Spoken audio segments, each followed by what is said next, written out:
I saw the still frame of the interception that basically made it night-night against the Giants, where he throws the out route to Jahan Dotson instead of the post seam to A.J. Brown.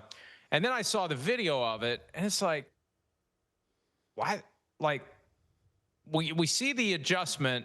Somebody popped out in motion. I think it was Devontae Smith, which gave away that it's man. Yeah. You can see who's there. Now, there was a blitz to Jalen Hurts left that I don't know that he – It was an all-out blitz. I don't think he ever looked – but maybe he – I don't know. Maybe deliberately never looked at A.J. Brown to see him wide-ass open. And I've had people, well, the safety was going to go cover. No, the safety had to cover Dallas Goedert. Exactly Goedert was going to run into the end zone wide open. It was man across the top. Right. It was zero blitz. Zero blitz. Straight exactly. Man. Exactly. And outside leverage on A.J. Brown. And throw it to the N in the Giants script. There it is. And you got a touchdown. Yeah, you just throw it to the G. Throw it to the G. Throw it across the field to the I. He's just lob it up, and he's going to run in there and get it because, like G you to said. The I to the A to the N. Yeah, well, and like you said, the safety on the left there, he's worried about Dallas Goedert. And you're going to throw a ball that goes higher than him anyways. That's not going to be a problem. He's not completely wrong with his thought in throwing this out route to his left. It still can work versus zero blitz too. But the golden rule is when you have this with a guy like A.J. Brown, who's a superstar, yeah, this is the route you want. This is the ideal situation. So, yeah, one, okay, he's not totally wrong in throwing the out route, but then he's wrong in that he doesn't throw a ball with very much authority, and he throws the ball a little late and behind the guy. And because of that, made the egregious error of not throwing to A.J. Brown even worse because you throw an interception on the left where at least you could have got, an 8 or 10 yard gain if you had executed the out route to your left the right way. This, I think, is the source of the exasperation that we've heard from A.J. Brown when he admitted last week his frustrations. A.J. Brown is the kind of talent that, and I compare guys to Randy Moss, not because there are other guys as good as Randy Moss, but I see flashes. Like I'm so nostalgic for the Randy Moss days that anything I see in a player that reminds me of him, like George Pickens, like, you guys bust my chops for saying George Pickens. No, but I hear you. I know what you mean. He has elements of Randy Moss in it. Right. And A.J. Brown has elements of it too. And this is one key element. Anytime, and I remember from the first year of Moss's career, it was an absolute given. It was something like it triggered a Pavlovian response, and the quarterback should start salivating. Anytime you spot single coverage on Randy Moss, the ball's going to Randy Moss. Right. So why, if I'm an Eagles fan, I'm calling in WIP. I'm calling all the other stations. I'm posting on the Reddit, subreddit, this Reddit, that Reddit. I don't know what Reddit is, but whatever it is, who the Reddit, this, the Reddit, that, Sorry, the Reddit. London. But whatever I'm saying, like, why aren't they throwing to A.J. Brown when he's in single coverage? Right? Yeah. Apart from the fact that it's a higher degree of difficulty to throw the out route to Jahan Dotson, one guy's A.J. Brown and one guy isn't. All due respect to Jahan Dotson, you ain't A.J. Brown. Right. I got my one guy, like, when they, because, okay, whatever the guy's going to do here to Jalen Hurts left, is he going to blitz? Is he not going to blitz? Whatever. You see you got man coverage. When Devontae Smith pops out, you have single coverage on A.J. Brown. Right.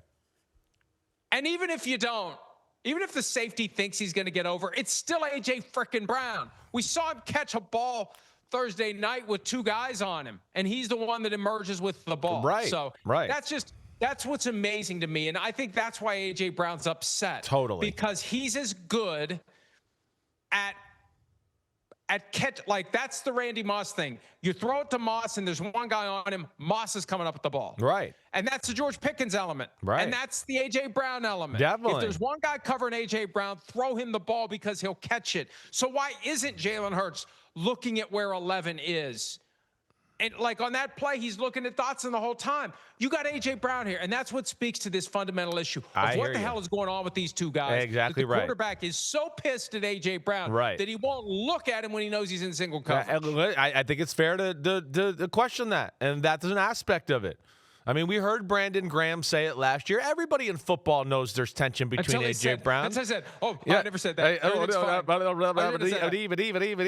Hey, they're best friends. Hey, but yeah, but everybody knows that. And there was times last year where I went on my pod and looked at the Eagles and went, oh, whoa, and I made some references like, man, this looked like a game where Jalen Hurts didn't want to throw the ball to A.J. Brown. I know this play. You're supposed to go here against this coverage, and it kind of would never end up where A.J. Brown is. So could there be some personal stuff? I certainly don't doubt that. Is it also maybe some bad quarterback play? I certainly would agree with that too. And then, off of that, to your point, is, you got the guy that won the Heisman and an A.J. Brown where it's like one-on-one throw it, two-on-one you can throw it. I mean, he threw him a touchdown in the first Super Bowl against the Chiefs. It was double coverage, jump ball, and boom, he comes down with it. I mean, he's a freak of freaks, A.J. Brown. And we know how receivers are. They've been the greatest athletes on every team they've ever been. And they got two of them, and they're, Devontae Smith is being really nice and not saying anything. AJ's at the end of his career, the end of his prime here. He doesn't have time for this. He doesn't. And they're also going, wait, we know the potential of our team. I mean, we're leaving so much meat on the bone. It's crazy. And they're watching other offenses, AJ Brown and Devontae Smith, go, they don't got the guys we got, and they're tearing up the field and doing everything. They're talking to ex-players that were there in Philadelphia that left, and they're going, hey, this offense and this quarterback and this quarterback and this offense and what they're doing. So they've accumulated and that says it all right there. That says it all. And my buddy John Clark. Right. So back to our original point, the Steelers call the Eagles and trade for A.J. Brown and put A.J. Brown and DK Metcalf, two former Mississippi teammates, together. That would be hilarious. Would that be unreal? I mean, that really would be. How did Mississippi lose a game with those two guys? What the hell? It is. I made a lot of fun of them coming out in that draft that year. They had A.J. Brown and DK Metcalf, and I can't remember who the other receiver was. He wasn't them. And if you went back and watched film of those coming out in the draft, you're going, is the coach blind? Is it me, or is he featuring the guy that's not DK Metcalf and A.J. Brown? I mean, it was incredible. It really was. I'll never forget it. Jalen Hurts the quarterback of that team? Maybe that's the explanation. Funny. You're funny. But you know what? I mean, let's be real about this, okay? Yeah.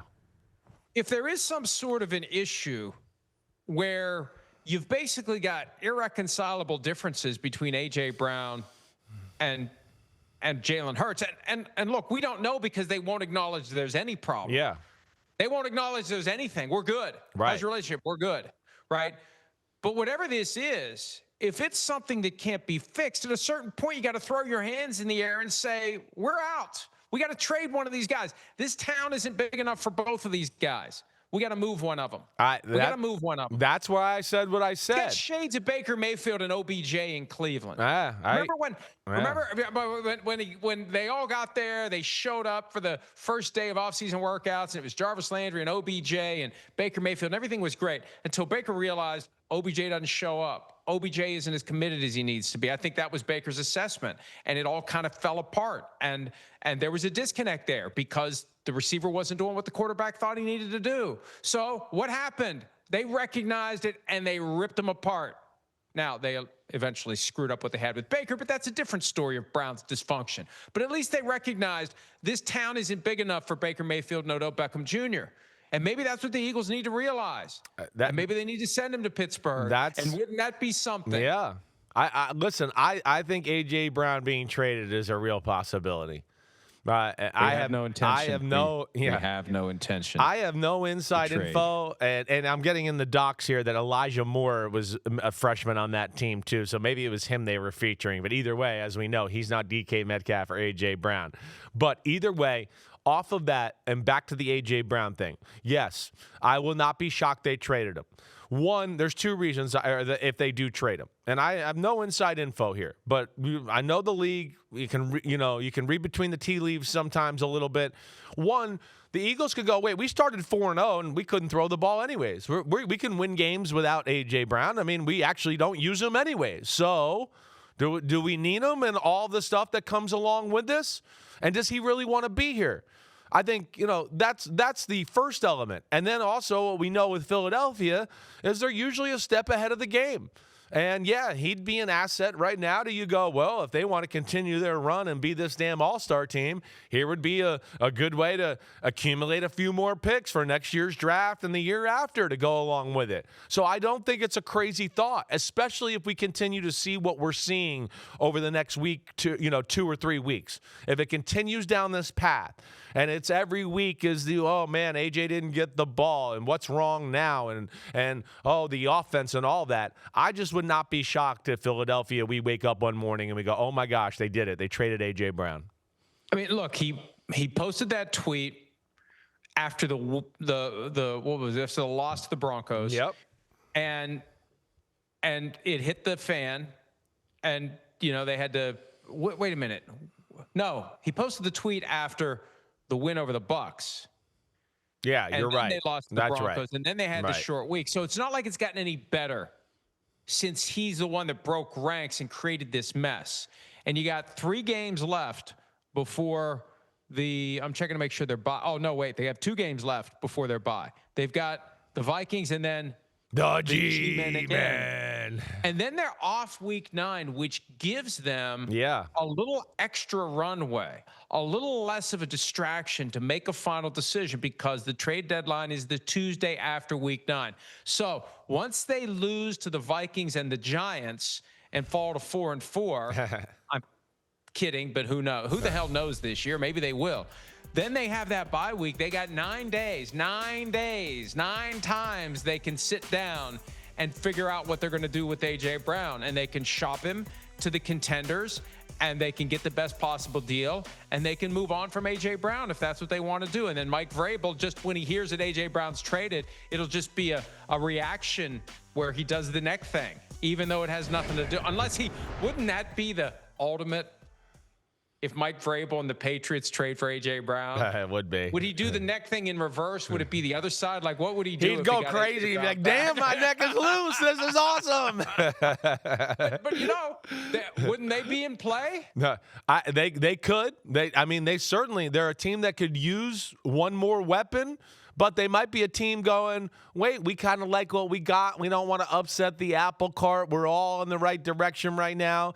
But, yes, I don't think it's crazy to think the Patriots would be thinking about that, especially with that history there. And I think Vrabel had great respect for A.J. Brown and loved him. So, yeah, I don't think that's a crazy thought at all, Mike. It's funny when the talk of a trade first came up. The Broncos could use them. There's a bunch of teams I look at football right now and I go, they need a weapon on the offensive side of the ball, especially in the AFC. There's a bunch of teams where you go, hey, I like this team, but there's a weapon or an element on the offense missing. And there's a number of them in the AFC. And that's where you would think that depending on how things shake out the next 2 or 3 weeks, one of these teams might be going, hey, we think we can go to the Super Bowl. We're just missing one guy at receiver, and we need him. Okay, A.J. Brown, let's make a call. Buffalo Bills, no-brainer. Right. Pittsburgh Steelers, New England Patriots. And that's the thing. You can set up a competition among these contenders. You look at how open the AFC is, and then the Eagles are going to drop A.J. Brown into that scrum. Good Lord. You could maximize your return. And, it's funny, when the possibility of a trade first came up, and I'm not going to name names, but you can tell who's carrying water for the Eagles and who's doing them a solid. Oh, Howie would never do this. Howie wouldn't do this. Howie wouldn't trade him to a contender. Well, what do you think? A.J. Brown's going to say, yeah, trade me back to the Titans. I'll be happy there. Right. Like this is all about maximizing the return. Yeah. And agreed. I hadn't thought about this end of it. I know we need to take a break, but the idea, and this ties it all together. We did the weave here today. We're doing the weave. The AFC is wide ass open. You dangle A.J. Brown, man, you get a hell of a return, because one of those teams is going to give up more than it should to be the team that gets A.J. Brown. One of those teams that's in the window, that's trying to figure out, how do we box out? You know how you want to box out? You let A.J. Brown be the one to box out and go catch the football. And you have a quarterback who'll throw it to him and look his way when he sees he's got single coverage every time, and salivate like Pavlov's dog or Pandora's box, or insert your cliche. 1,000 cuts by death is what's going to happen. to the opposing defense. All right, let's take a break. Hi, it's Mike Florio. Thanks for watching PFT on YouTube. Hit subscribe for the latest news and analysis from Pro Football Talk.